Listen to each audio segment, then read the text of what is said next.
मैंने जिस तरह पहले अर्ज की, ना तो वो कश्मीर के लिए अच्छे हैं, ना वो फ़लस्तीन के लिए अच्छे हैं, ना वो पाकिस्तान के लिए अच्छे हैं और ना वो उम्मत मुसलमान के लिए अच्छे हैं, क्योंकि लोग उनको, मैं समझता हूँ कि कसाई के तौर पे पाकिस्तान हमारा ये है, इसका नाम है इस्लामी जमहूरिया पाकिस्तान। लेकिन मैं समझता हूँ ना तो यहाँ पे इस्लाम है कोई, ना जमहूरियत है यहाँ पे। ये 100% ये बात है, ये बिल्कुल आप ट्रू फरमा रही हैं। लेकिन इशू ये है कि वो जो नरेंद्र मोदी साहब हैं वो इंडिया के लिए अच्छे हो सकते हैं, उनकी इकॉनमी के लिए अच्छे हो सकते हैं, ठीक है, लेकिन वो पाकिस्तान के लिए अच्छे नहीं हो सकते, क्योंकि जो उनकी जमात। नमस्कार दोस्तों, मैं पुष्पेंद्र सोनी। तो भाई लोग, आप लोग जैसे जानते हैं कि मोदी जी 3 स्टेट में चुनाव जीत चुके हैं, तो पाकिस्तान में खलबली मची हुई है कि 2024 के इलेक्शन में मोदी जी किसी तरह से भारत देश की सत्ता में फिर से ना आए, नहीं तो बहुत बवाल हो जाएगा पाकिस्तान के लिए। तो ये सारी उनकी सोच है। वीडियो है सना अमजद का, पहले वीडियो देखते हैं फिर बात करते हैं इस टॉपिक के ऊपर। हमारी जो, मैं समझता हूँ कि जो पाकिस्तानी हैं या मुस्लिम्स हैं वो तो पसंद नहीं करते उनको, क्योंकि वो तो ये समझते हैं गुजरात में जो मुस्लिम्स के साथ हमारे उन्होंने जुल्म सितम किया, तो उसके ऊपर, और जो खास करके अब कश्मीर के ऊपर उन्होंने किया है, तो मेरी भी एज ए पाकिस्तानी ये राय है कि वो, हम उनको पसंद नहीं करते as a prime minister of India, क्योंकि उन्होंने कश्मीर में जिस तरह जुल्म सितम और बर्बरियत का बाजार गर्म किया, उसके बाद जो उन्होंने गुजरात में किया, मैं नहीं समझता कि वो हमारे पाकिस्तान के लिए अच्छे होंगे या उम्मत मुसलमान के लिए अच्छे होंगे। अच्छा, अगर हम उन्हें सिर्फ इंडिया के प्राइम मिनिस्टर के तौर पर जाने तो कैसे लीडर हैं वो? नहीं, वो तो देखें डेवलपमेंट हुई है या वहाँ पे डेवलपमेंट नहीं हुई, वो तो इंडिया वाले लोग समझते हैं, लेकिन मैं क्या समझता हूँ कि वो हमारे लिए वो अच्छे नहीं है, पाकिस्तान के लिए ना वो कश्मीर के लिए अच्छे हैं, ना वो उम्मत मुसलमान के लिए अच्छे हैं। क्योंकि अभी आप देखेंगे जब फ़लस्तीन की हमारा जो इशू हुआ है, ये जिस तरह के जुल्म और बर्बरियत फ़लस्तीन में हुआ है जो इसराइल ने किया है, उसके साथ इंडिया खड़ा है उधर, यानी कि वो उम्मत मुसलमान के साथ नहीं थे, वो इसराइल के साथ थे, अमेरिका के साथ थे। तो मैं ये तो समझता नहीं हूँ, ये मेरा यकीन है कि वो पाकिस्तान के लिए अच्छे बिल्कुल भी नहीं है, ना वो उम्मत मुसलमान के लिए अच्छे हैं। सर, आपको पता है कि इंडिया में इलेक्शन होने जा रहे हैं और कहा जा रहा है कि 90% जो वहाँ की अक्सरियत है वो इंडिया के प्राइम मिनिस्टर नरेंद्र मोदी के हक में है, उनका साथ दे रही है, और उम्मीद जाहिर की जा रही है कि इंडिया के अगले प्राइम मिनिस्टर भी नरेंद्र मोदी साहब होंगे, तीसरा टेन्योर इंडिया के प्राइम मिनिस्टर नरेंद्र मोदी ही आएंगे। तो इस हवाले से पाकिस्तान के जो साबिक एम्बेसडर टू इंडिया हैं अब्दुल बासित साहब, उन्होंने एक स्टेटमेंट दिया, उन्होंने एक बयान दिया है। उन्होंने कहा है कि नरेंद्र मोदी अगर आते हैं प्राइम मिनिस्टर इंडिया के, तो पाकिस्तान में एक बार फिर से बालाकोट जैसे मसले, कश्मीर जैसे मसले खड़े हो सकते हैं। तो नरेंद्र मोदी के इंडिया के प्राइम मिनिस्टर बनने की वजह से पाकिस्तान के सियासतदानों में खलबली सी मच गई है कि इंडिया के प्राइम मिनिस्टर नरेंद्र मोदी दोबारा बनेंगे तो पाकिस्तान के लिए बहुत सारे मसाइल खड़े हो सकते हैं। नहीं, बिल्कुल, मैंने जिस तरह पहले आपसे अर्ज की, मसाइल तो हो सकते हैं, तो पहले भी हमें हुए हैं, वो फिर भी होंगे, बिल्कुल दुरुस्त फरमाया उन्होंने। लेकिन अगर वहाँ के डेमोक्रेसी है, जबकि इंडिया में ट्रू डेमोक्रेसी है, तो अगर 90% वोट देते हैं और प्राइम मिनिस्टर उसको तो गेम बचाना तो बनाते हैं, तो फिर हम क्या कर सकते हैं उसके? ये उनका इंटरनल मैटर है कि जब वहाँ पे एक अच्छे, आप समझ लें, साफ और शफाफ इलेक्शन होते हैं, मोदी साहब जीतते हैं या कोई और कांग्रेस जीतती है, तो बात तो यह है कि ये तो उनका इंटरनल मैटर है कि वहाँ अगर वो जितवाते हैं। लेकिन मैंने जिस तरह पहले अर्ज की, ना तो वो कश्मीर के लिए अच्छे हैं, ना वो फ़लस्तीन के लिए अच्छे हैं, ना वो पाकिस्तान के लिए अच्छे हैं और ना वो उम्मत मुसलमान के लिए अच्छे हैं, क्योंकि लोग उनको, मैं समझता हूँ कि कसाई के तौर पे जानते हैं। मुसलमानों के लिए वो कैसे अच्छे नहीं हैं? मैं आपसे ये जानना चाहूँगी। पाकिस्तान से ज़्यादा तादाद में मुसलमान हिंदुस्तान में रहते हैं और बहुत सारे मुसलमानों के मैंने इंटरव्यूज़ किए हैं, उन्होंने कहा जी हमें यहाँ पे रहते हुए किसी तरह का कोई मसला नहीं है। वहाँ के कई जामिया हैं, कई मसाजिद हैं जिनका इफ्तिताह इंडिया के प्राइम मिनिस्टर नरेंद्र मोदी ने खुद किया। इवन कि उनका नया पार्लियामेंट बना तो वहाँ पर कुरान पाक की तलावत भी करवाई गई।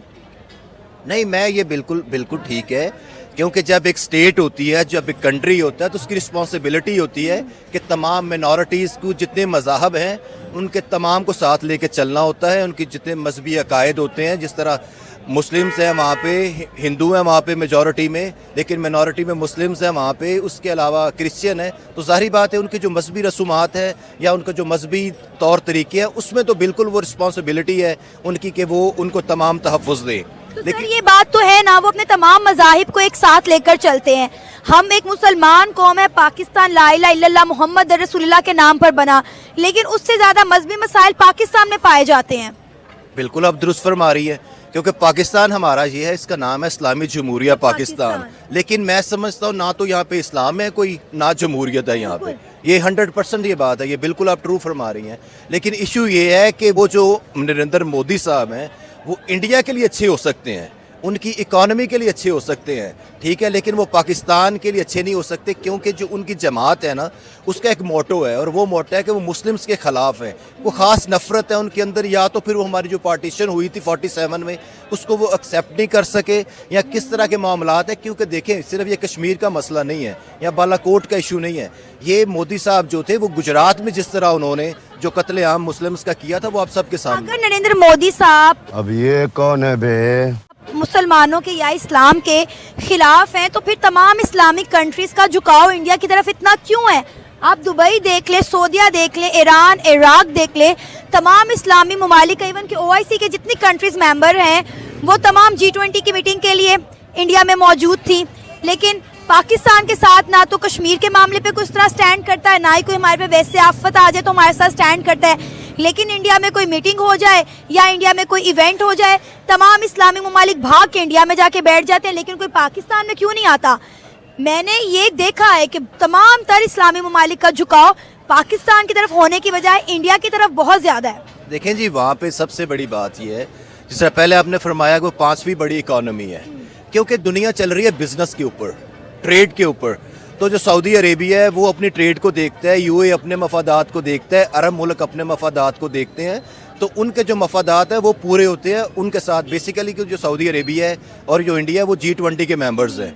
तो जाहिर बात है जो बिज़नेस है वो तो इंडिया में ज़्यादा बनिस्बत पाकिस्तान की। तो इस वजह से तमाम जितने मिडल ईस्ट के ममालिक हैं वो अपने बिज़नेस को, अपने मफादात को देखते हैं। तो तभी इंडिया के साथ, क्योंकि बड़ी मार्केट है उसकी, तो इस वजह से उनके जो मामलात हैं उनके साथ है। तो सर ये सब नरेंद्र मोदी साहब के आने के बाद ही हुआ है ना? आप मुझे बताएं कि इंटरनेशनली इंडिया का क्या मुकाम था जब इंडिया के प्राइम मिनिस्टर नरेंद्र मोदी नहीं मौजूद थे? नरेंद्र मोदी साहब के आने के बाद मेड इन इंडिया कैंपेन चली, उन्होंने हर चीज़ सुई से लेके जहाज़ तक, मिसाइल तक अपने मुल्क में बनाया और बाहर के ममालिक को एक्सपोर्ट किया। इंपोर्ट पर उन्होंने कमी कर दी और एक्सपोर्ट बढ़ा दिया। आज पूरी दुनिया मेड इन इंडिया जो है वो यूज़ करती है। इसके साथ साथ आज इंडिया के एजुकेशन का निज़ाम देख ले, आप उनकी IT का निज़ाम देख ले, दुनिया की 5वीं बड़ी इकॉनमी बन गई है। इंटरनेशनल लेवल पर इंडिया का नाम माना जाता है, पूरी दुनिया का झुकाव इंडिया की तरफ बढ़ गया, और ये सब नरेंद्र मोदी साहब की हुकूमत आने के बाद हुआ है। नहीं, देखिए, जो शाइनिंग इंडिया है ना वो तो कांग्रेस ने शुरू कर दिया था पहले ही। इंडिया के नो डाउट के मोदी एक अच्छा एडमिनिस्ट्रेटर है, क्योंकि गुजरात में उन्होंने बड़े अच्छे काम किए थे। लेकिन ये भी बात है कि उन्होंने मुस्लिम्स का कत्ल तो किया था, लेकिन गुजरात में जो उन्होंने डेवलपमेंट की थी उसकी बेस के ऊपर वो प्राइम मिनिस्टर ऑफ इंडिया बने थे। तो ये तो बिल्कुल बात है कि वो अपने इंडिया के लिए, मैंने जिस तरह पहले आपसे अर्ज़ की, वो इंडिया के लिए अच्छे तो हैं, लेकिन जो शाइनिंग इंडिया है ना वो कांग्रेस ने उसकी बुनियाद रखी थी। मैं थोड़ा सा आपको ये बात बता दूँ।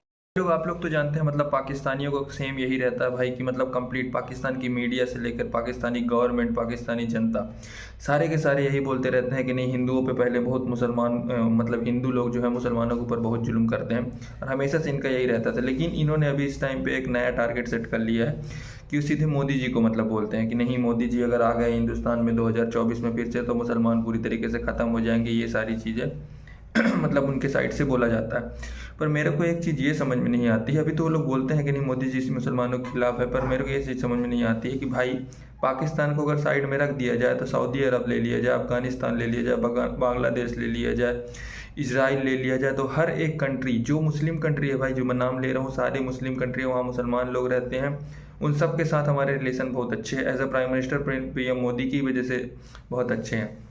तो ये चीज़ उनको समझ में नहीं आती है। लेकिन पाकिस्तानियों के अंदर जो पता नहीं दिमाग के अंदर या दिल के अंदर क्या जहर बसा है, क्या भ्रम बसा है, भरा हुआ है कि वो लोग हमेशा मोदी जी की बुराई ही करते रहते हैं और एक बवाल टाइप को क्रिएट करते हैं कि नहीं यार बहुत खतरनाक है, मुसलमानों के ऊपर जुल्म करते हैं, इंडिया में जो रहते हैं वो हिंदू लोग मुसलमानों के ऊपर जुल्म करते हैं, वो लोग अच्छे से नहीं रह पाते हैं, ये सारी चीज़ें बोलते रहती है। भाई मेरे को ये समझ में नहीं आता है।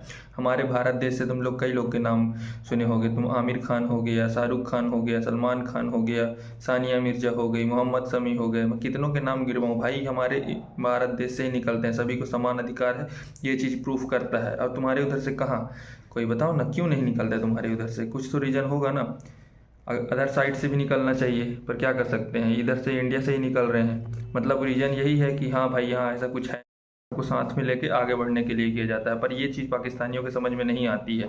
बस वो लोग अपना मुद्दा बैठाए बैठे रहते हैं कि नहीं मुसलमानों के ऊपर जुल्म हो रहा है, कत्लेआम हो रहा है, वो लोग अच्छे से नहीं रह पा रहे हैं, सब चीज़ बोलते हैं भाई। बस पाकिस्तानियों का ये भ्रम अगर टूट जाएगा तो वो काफ़ी आगे बढ़ जाएंगे। डेवलपमेंट मोदी जी ने कितना अच्छा किया है कंप्लीट, ये सभी लोगों से छिपा नहीं है, इसीलिए उनकी गवर्नमेंट दोबारा फिर से शायद बन जाए, क्योंकि 3 स्टेट में तो जीत चुकी है बीजेपी। अभी देखते हैं जो जनता चाहेगी उसी के हिसाब से होगा, और अगर वो आ गए तो फिर ऐसा ही पाकिस्तानियों का रोना रहेगा और कुछ नहीं। ठीक है, आप लोग को कैसा लगा वीडियो में अपना ओपिनियन जरूर दीजिएगा। मिलते हैं नेक्स्ट वीडियो में। जय हिंद, जय भारत।